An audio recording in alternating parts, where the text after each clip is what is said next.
키즈캠프 어린이 여러분 안녕하세요. 네, 오늘은 마지막 시간이네요.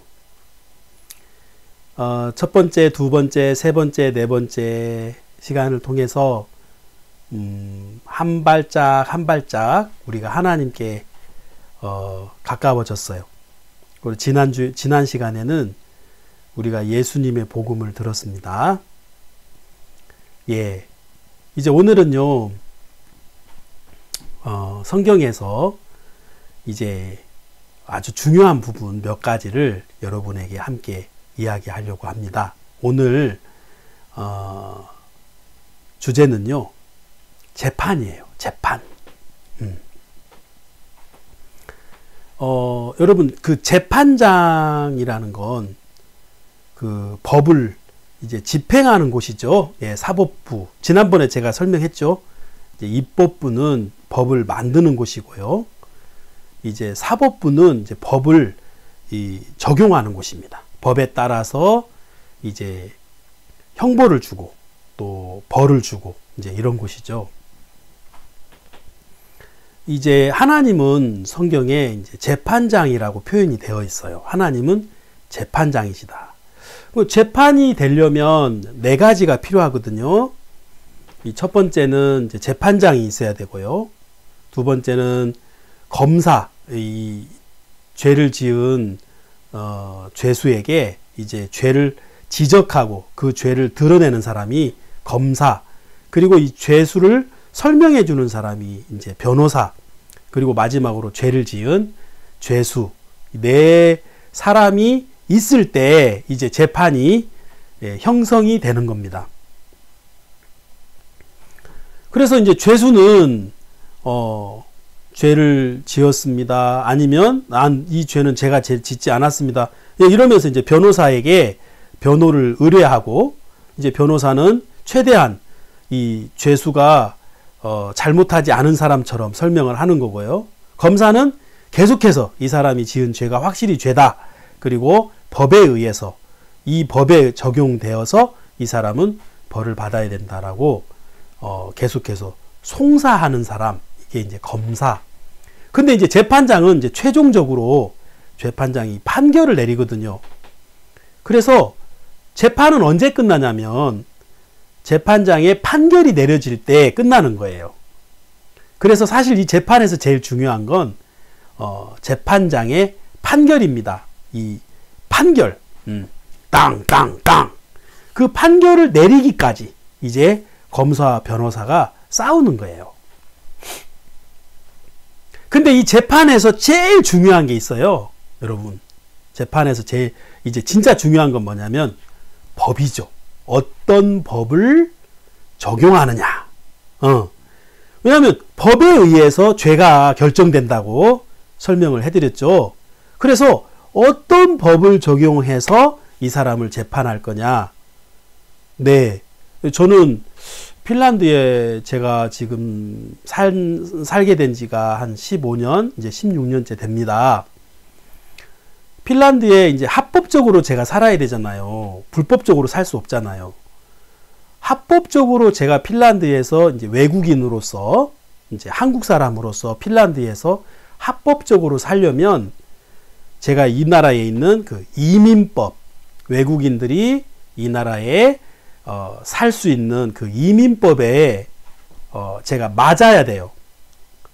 이민법에 맞는 어떤 법의 적용을 받아야 제가 이 나라에 합법적으로 살 수가 있는 거죠.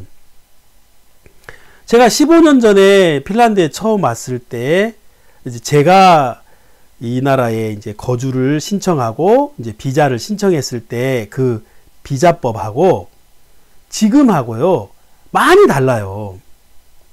그래서 지금 신청하는 사람들은 제가 옛날에 15년 전에 신청했던 그 법의 기록을 가지고 그 법을 적용해서 신청하면 다 비자를 받을 수가 없어요. 그래서 항상 법이 바뀔 때마다 옛법은 이제 무효가 되는 거고요. 옛날의 법은 새 법이 나오면 그 새 법에 의해서 늘 이제 판결이 정해지는 거예요. 그래서 재판장이 판결을 내릴 때 제일 중요한 건 어떤 법을 적용하느냐, 이 부분이거든요. 여러분, 성경에 재판이 이루어진 성경이 하나 있거든요. 자, 우리가 오늘 그걸 한번 공부해 보겠습니다. 요한복음 8장을 여러분 다 같이 찾아주세요. 예, 요한복음 8장 1절부터 제가 읽습니다. 다 각각 집으로 돌아가고 예수는 감람산으로 가시다. 아침에 다시 성전으로 들어오시니 백성이 다 나아오는지라 앉으사 저희를 가르치시더니 서기관들과 바리새인들이 간음 중에 잡힌 여자를 끌고 와서 가운데 세우고 예수께 말하되 선생이여 이 여자가 간음하다가 현장에서 잡혔나이다. 모세는 율법에 이러한 여자를 돌로 치라 명하였거니와 선생은 어떻게 말하겠나이까.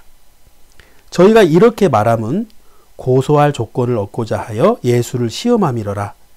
예수께서 몸을 굽히사 손가락으로 땅에 쓰시니 저희가 묻기를 마지 아니하는지라. 이에 일어나 가라사대 너희 중에 죄 없는 자가 먼저 돌로 치라 하시고 다시 몸을 굽히사 손가락으로 땅에 쓰시니 저희가 이 말씀을 듣고 양심의 가책을 받아 어른으로 시작하여 젊은이까지 하나씩 하나씩 나가고 오직 예수와 그 가운데 섰는 여자만 남았더라.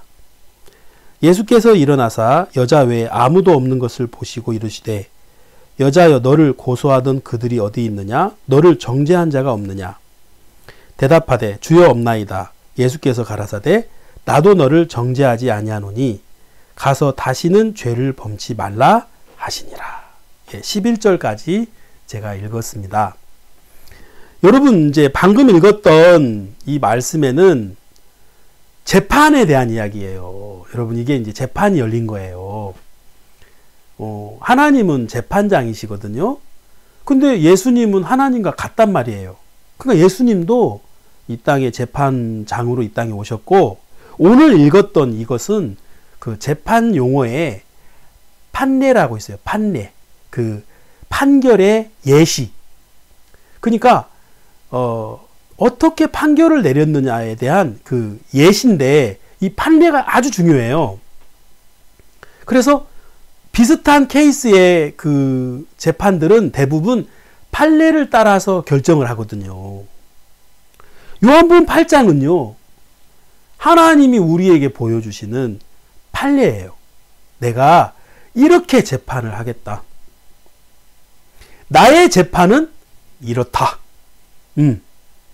재판장이신 하나님께서 어떻게 재판을 하시고 어떻게 판결을 내리실 것인가를 우리에게 보이신 거예요. 여기에 죄를 지은 한 여자가 있네요.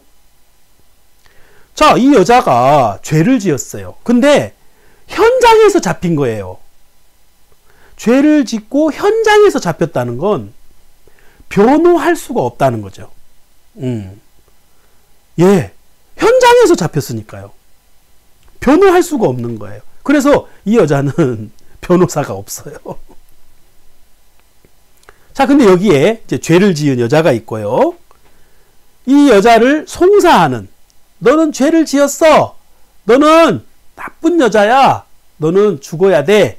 자, 이렇게 송사를 하는 검사가 있네요. 그게 바로 바리새인들과 서기관들이었습니다. 바리새인과 서기관들이 그 여자를 끌고 왔어요. 너는 죄를 지었어. 너는 죽어야 돼. 너는 더러운 여자야. 너는 나쁜 여자야. 너는 율법을 어겼어. 자, 이 여자를 끌고 왔습니다.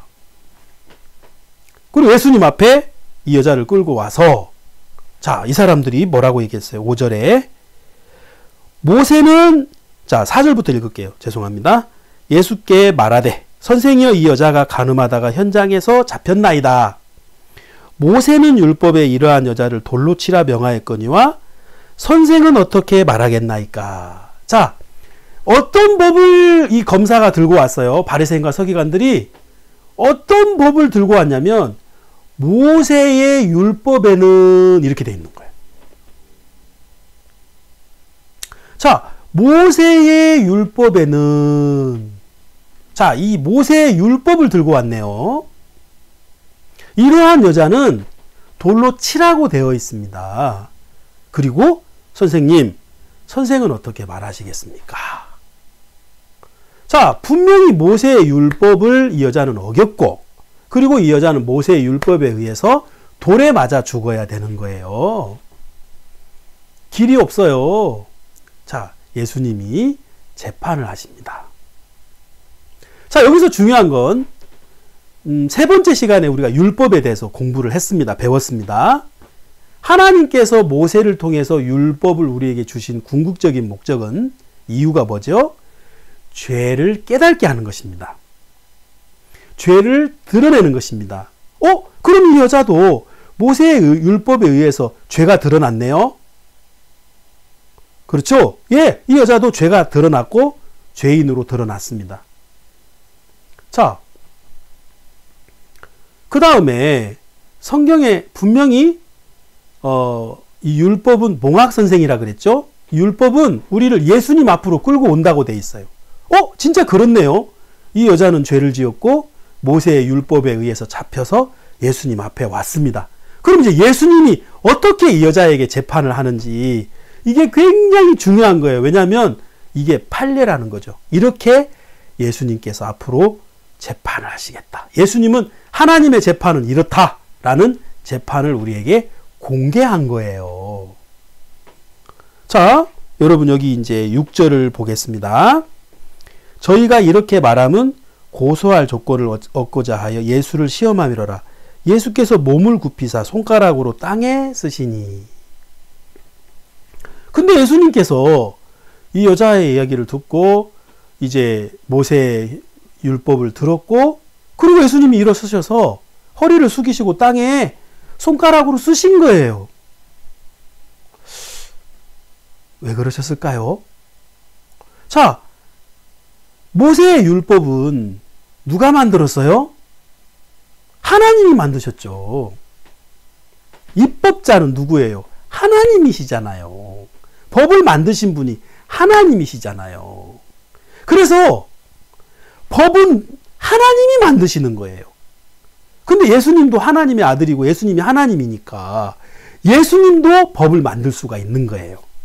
그러면 첫 번째 법으로는 이 여자는 죽어야 되는 거예요. 자, 그래서 하나님이 친히 당신의 손가락으로 돌판에 쓰셨잖아요. 그렇죠? 돌판에 쓰셨잖아요. 그게 모세의 율법이에요. 하나님이 쓰신 거예요. 근데 예수님이 땅에 쓰셨어요. 여러분, 땅에 쓰셨다는 이거는 굉장히 중요한 의미가 있어요. 예수님은 누구냐면 입법자란 말이에요. 자, 우리 신약성경 야고보서에 있는 말씀 하나를 우리가 보도록 하겠습니다. 야고보서 4장 12절에 보시면 입법자와 재판자는 오직 하나이시니. 자, 이렇게 되어 있어요. 입법자와 재판자, 법을 만드신 분과 재판을 하시는 하나님이 하나다, 하나님이다, 한 분이다, 이 말이에요. 그래서 법을 만드실 수 있는 분은 누구냐면 하나님이에요. 그리고 그 법을 재판하는 분도 하나님인 거예요. 또 예수님이죠. 그래서 예수님이 땅에 쓰셨다, 이 말은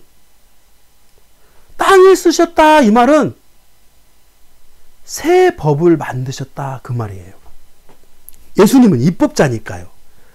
첫 번에 하나님께서 손가락으로 쓰셨던 그 법을, 그건 이제 그 법을 바꾸려면 예수님이 땅에 쓰셨다. 바로 예수님이 땅에 쓰셔야만 가능한 거죠.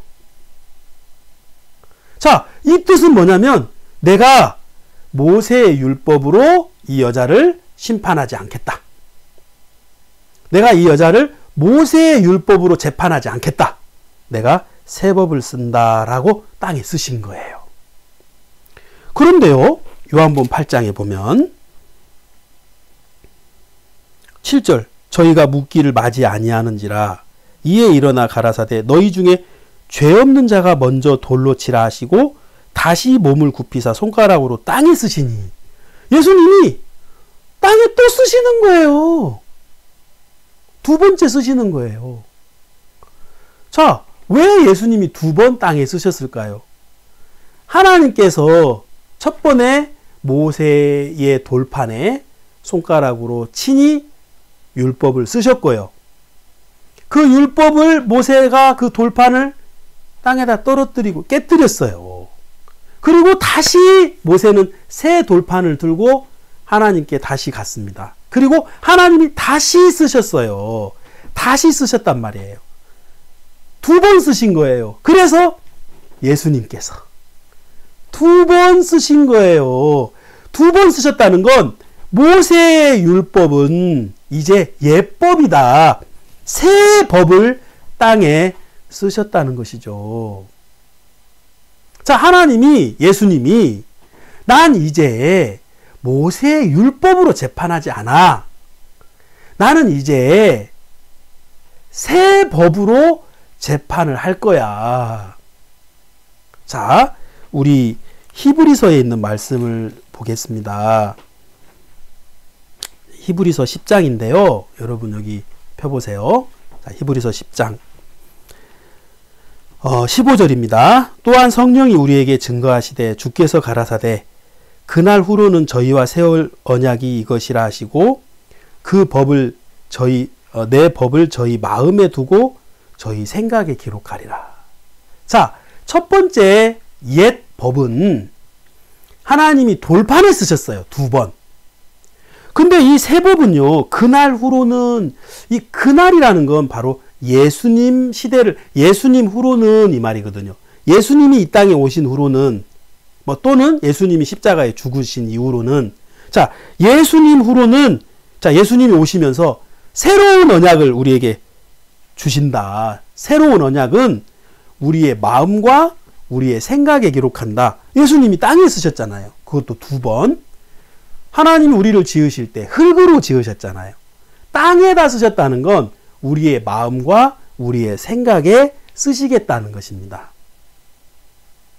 그게 두 번째 기록입니다. 두 번째 새 언약이죠. 자, 뭘 기록하겠다는 거냐면 17절 저희 죄와 저희 불법을 내가 다시 기억지 아니하리라. 내가 다시는 너희 죄와 너희 불법을 기억지 않겠다. 기억지 않겠다. 기록을 지웠다는 거죠. 죄의 기록은 번제단 뿔. 번제단 뿔에 예수님의 피가 발라지기 때문에 우리의 죄에 대한 기록, 우리의 죄에 대한 기억을 하나님이 지우겠다. 다시는 기억지 않겠다. 바로 17절이 하나님이 우리에게 주신 새 법이라는 것입니다. 예수님의 십자가의 죽음으로 이제는 율법으로 우리를 재판하는 게 아니라 새 법으로 우리를 재판하시는데, 새 법은 뭐냐면 예수님이 십자가에서 나의 모든 죄를 위해 죽었고 내 죄가 기록된 단뿔에 예수님의 피를 발랐다. 그래서 너희 죄와 너희 불법을 다시는 기억지 않겠다. 이것이 예수님이 쓰시는 새로운 법이라는 것입니다. 자, 새 법이 나오는 순간 옛 법은 어떻게 됩니까? 무효가 되는 거예요. 이제 예수님이 요한복음 8장을 통해서 나는 이제 이렇게 재판한다. 이 여자 죄를 지었어. 그리고 이 여자 율법을 어겼어. 그리고 이 여자 돌에 맞아 죽어야 돼. 그런데 예수님은 그 율법으로 이 여자를 죄인이라고 재판하지 않으시고 그 율법으로 이 여자를 너는 이제 돌에 맞아 죽어라라고 율법으로 재판하시는 게 아니라 땅에다 쓰시고 예수님이 여자에게 여자여 너를 정죄하는 이가 어디 있느뇨? 예, 아무도 없습니다. 아무도 없습니다. 그래, 나도 너를 정죄하지 아니하노니 가서 다시는 죄를 범치 말라. 이게 예수님의 판결인 거예요. 나도 너를 정죄하지 아니하노니 나도 너를 죄가 있다고 말하지 않겠다. 너는 죄가 없다. 너의 죄는 사해졌다. 그 말입니다. 왜요?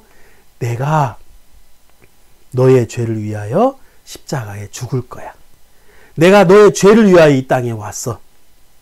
너는 죄를 지었고 너는 잘못을 했지만 그 죄를 위하여 내가 속죄 제물로 죽었어. 그래서 나로 인하여, 내 피로 인하여, 내 죽음으로 인하여 너는 죄가 없는 의인이야. 예수님으로 인하여 새 법이 열린 거예요. 우리 로마서 8장을 가보겠습니다, 여러분. 로마서 8장 1절을 보시겠습니다.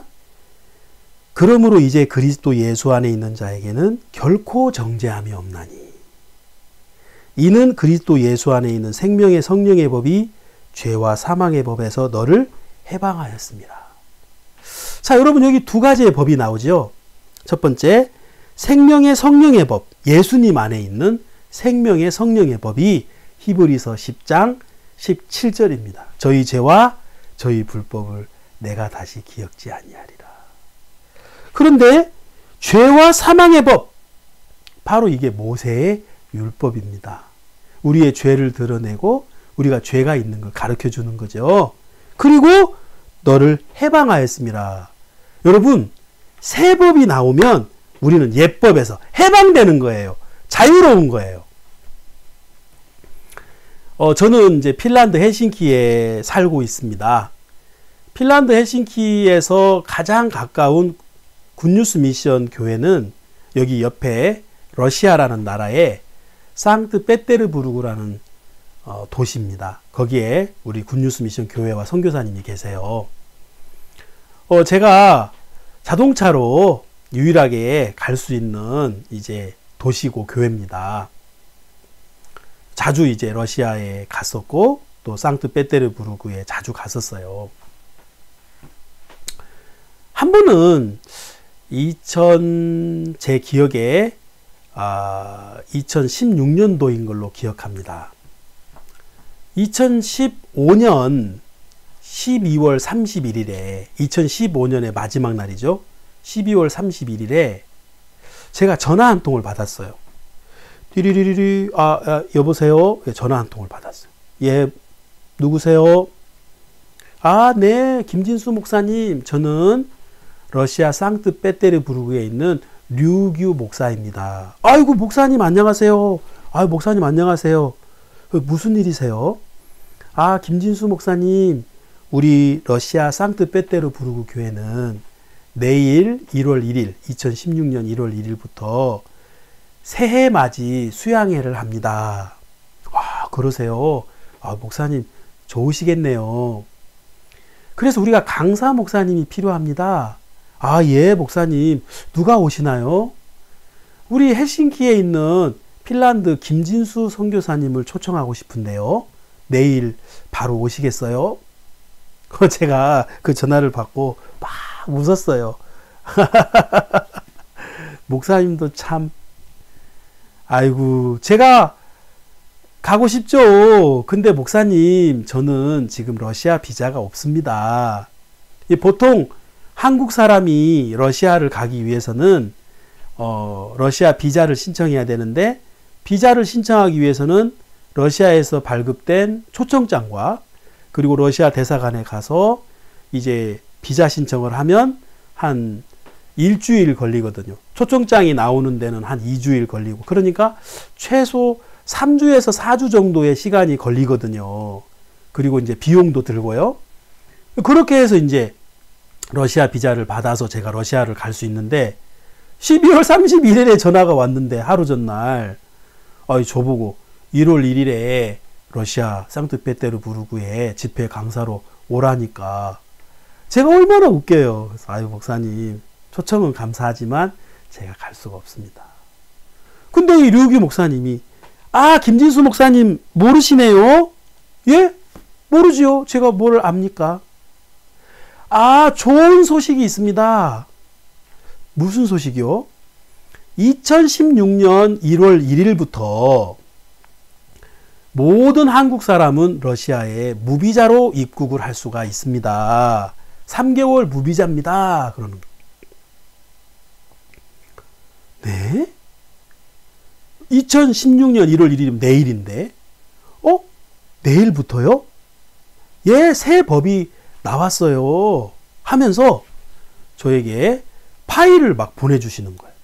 한글, 영어, 러시아어 세 가지 언어로 된 그 새법, 새 한국과 러시아의 무비자 협정 그 새로운 법을 이제 저에게, 그래서 제가 그걸 프린터를 다 했어요. 그래서 이 류우규 목사님이 저에게 뭐라고 말하냐면, 김진수 목사님 지금 그걸 프린터를 하세요. 그리고 오늘 밤 10시에 자동차를 몰고 러시아 국경으로 오세요. 그러면 새벽 1시가 될 거예요. 그러면 1시간이 지난 2016년 1월 1일이 되는 거죠. 그러면 김진수 목사님은 무비자로 입국이 되는 겁니다. 제가 이제 세법 페이지를 이제 프린터를 해서 보니까 진짜 2016년 1월 1일부터 한국 사람은 무비자 입국이 되는 거예요. 근데 국경에서 만약에 나를 안 받아주면 어떻게 하지? 그 소식을 몰라서 나를 쫓아내면 어떻게 하지? 근데 이 류우규 목사님이 오늘 빨리 10시에 밤 10시에 출발하세요 하고 전화를 끊은 거예요. 제가 참 안 믿어지는 거예요. 이게 진짜 1시간 지나서 될까? 2016년 1월 1일부터 이게 진짜 될까? 너무 궁금한 거죠. 그렇지만 시동을 걸고 자동차를 몰고 이제 러시아 국경에 새벽 1시에 도착을 했습니다. 그곳에 이제 무섭게 생긴 국경에 있는 군인들이 저를 보고 여권 네 하고 여권을 줬어. 비자 노 비자, 비자 없어요. 무슨 말이야? 비자 없이 지금 러시아를 가겠다는 거야? 하면서 막 화를 내는 거예요. 그래서 프린터된 이 종이를 주면서 자 여기 이 도큐멘트 이거 보세요 하면서 제가 프린터된 러시아어, 영어 이걸 줬어요. 이걸 보세요. 그분이 당황했어요. 이게 뭔데? 오늘부터 모든 한국 사람은 무비자로 러시아를 입국합니다. 그 사람이 읽어보니까 맞거든요. 그러니까 이제 그때부터 막 전화를 하는 거예요. 그래서 밖에 날씨는 막 영하 20도 막 너무 추운데 밖에 서 있는데 1시간이 지나고 1시간 반이 지나니까 이분이 저를 찾아왔어요. 불렀어요. 미스터 킴? 네. 당신은 비자가 없다. 그래서 러시아 입국이 불가능하다. 하지만 새 법 때문에 새로운 법이 이미 시작되었고 1시간이 지났기 때문에 당신은 입국을 허락한다. 패스! 와, 1시간 전만 해도 난 들어갈 수가 없는데 새 법이 나오니까 옛법은 의미가 없어지는 겁니다. 그러면서 제가 러시아에 갔고 러시아에서 아주 행복한 수양회를 가질 수가 있었어요. 얼마나 행복한지. 그러면서 지금도 제가 자주 러시아에 갑니다. 지금은 코로나 때문에 갈 수 없지만. 자, 예수님이 땅에 쓰셨습니다. 2번. 자, 여러분 이게 굉장히 중요한 거예요. 자, 이제 나는 모세의 율법으로 재판하지 않아. 이제 나는 모세의 율법에 의해서 너희를 판단하거나 형벌을 주지 않아. 모세의 율법은 죄를 드러내고 죄가 드러난 너희들의 죄를 위해 내가 왔기 때문에 내가 바로 새법이야. 나의 십자가에 내가 죽었어. 다 이루었다. 바로 이제 이게 새법이고 하나님께서 우리의 죄를, 우리의 불법을 다시는 기억지 아니하리라고 선포하셨어. 이것이 새법이야. 땅에 쓰신 거예요. 아멘. 내가 다시 너희 죄를 기억지 아니하리라. 여러분, 2번째 돌판을 들고 모세는 시내산에 올라갑니다. 하나님께서 그 모세에게 돌판에 다시 쓰시고 하나님이 뭐라고 말씀하시냐면 이 돌판을 어디에다 둡니까? 이건 내려가면 또 사람들이 죽잖아요. 하나님께서 이 율법의 돌판을 보관하는 상자를 하나 만들었는데 이 상자가 바로 법궤라고 합니다. 이 궤라는 건 상자를 말하는 거거든요. 이 법궤를 만들어라. 그리고 이 법궤 안에 돌판을 넣고 뚜껑을 닫아라. 이렇게 성경이 말하는 거예요. 자, 우리 그 성경을 하나 찾아볼게요. 출애굽기 25장입니다. 자, 출애굽기 25장. 자, 여기 잘 보세요, 여러분.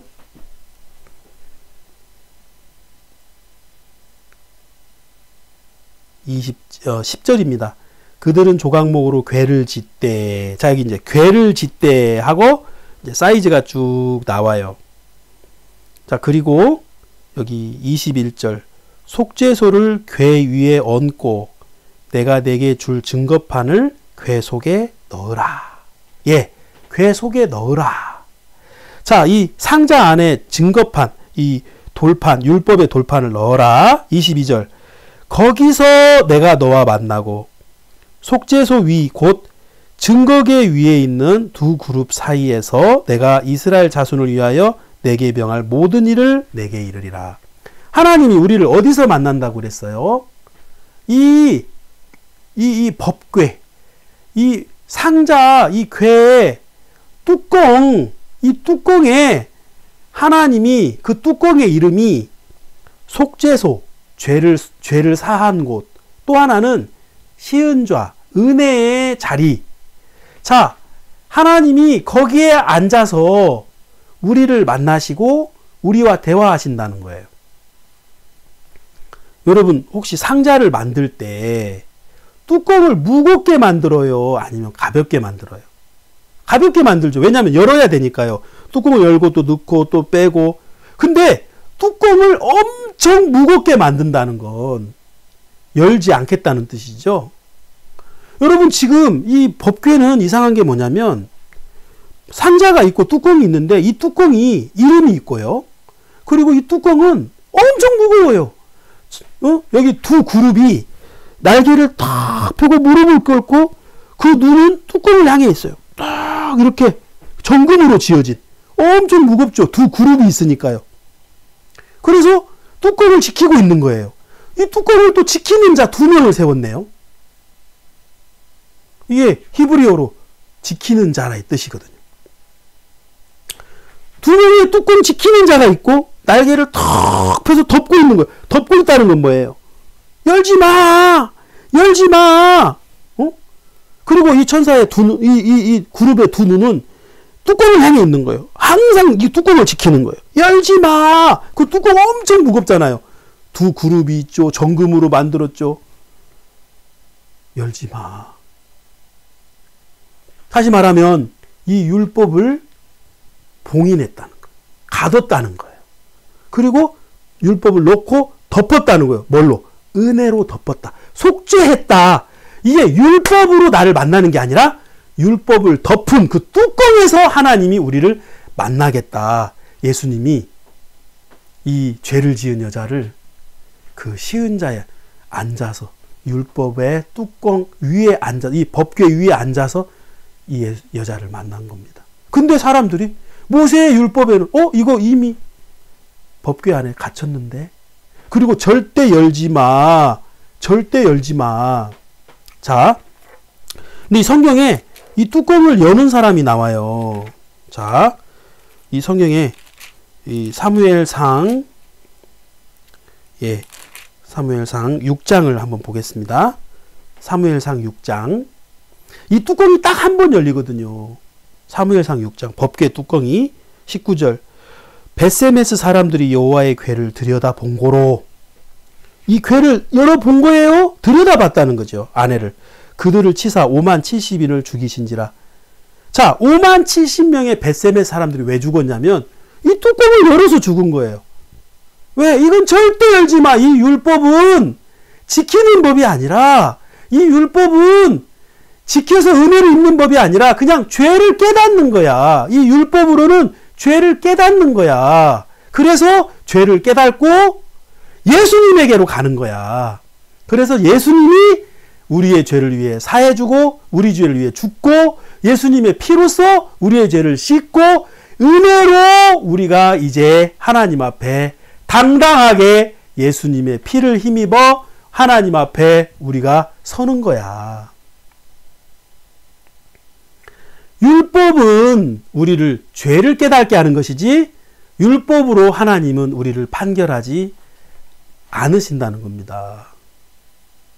자, 이제 율법으로 우리를 재판하지 않으십니다. 이제 새 법으로 재판하십니다. 그러면 여러분 재판에서 제일 중요한 건 재판장의 판결문이죠. 최종 판결문. 재판장이 뭐라고 판결을 내리느냐. 마지막 판결문을 우리가 다 같이 읽겠습니다. 우리를 향한 하나님의 재판의 판결문. 로마서 3장. 자, 로마서 3장 23절입니다. 로마서 3장 23절. 모든 사람이 죄를 범하였음에 하나님의 영광에 이르지 못하더니 그리스도 예수 안에 있는 구속으로 말미암아 하나님의 은혜로 값없이 의롭다 하심을 얻은 자 되었느니라. 자, 여러분, 재판장이 마지막 판결을 내릴 때 죄수 아무개는 이런 죄를 지었고 이런 죄를 지었고 이런 죄를 지었다고 검사의 송사를 받았습니다. 이런 죄를 지었고 이런 잘못을 했다고 지적을 받았습니다. 그러나 법 몇 조 몇 항에 의거 죄수 아무개는 무죄입니다. 무죄를 선언합니다. 하고 꽝꽝꽝 하면 이 재판이 끝나는 거예요. 자, 우리를 향한 하나님의 재판, 이 죄를 지은 그 여자를 향한 그 여자를 향한 하나님의 마지막 판결문이 바로 로마서 3장 23절 24절이에요. 뭐예요? 모든 사람이 죄를 범하였으며. 예, 모든 사람은 죄를 범했어요. 그리고 하나님의 영광에 이르지 못하더니 그 죄 때문에 하나님과 우리가 끊어졌다. 그러나 24절 그리스도 예수 안에 있는 구속으로 말미암아 하나님의 은혜로 값없이 의롭다 하심을 얻은 자 되었느니라. 꽝꽝꽝. 하나님의 판결입니다. 이 여자 죄를 지었고 모세의 율법에 의해서 돌에 맞아 죽어야 되고 이 여자는 죄인인데 예수님은 이 여자에게 새 법, 내가 네 죄를 위해 죽었다. 내가 네 죄를 담당했다. 그리하여 나는 너를 정죄하지 않는다. 그리스도 예수 안에 하나님으로 말미암아 하나님의 은혜로 값없이 의롭다함을 얻은 자 되었느니라. 여러분, 우리는 이제 옛법 아래 있는 게 아니라 새법 아래 있습니다. 여러분, 이제 예수님이 요한복음 8장처럼 우리에게 재판하셨습니다. 로마서 3장 23절 24절. 여러분을 향한, 나를 향한 하나님의 판결문입니다. 우리를 향한 재판은 끝났습니다.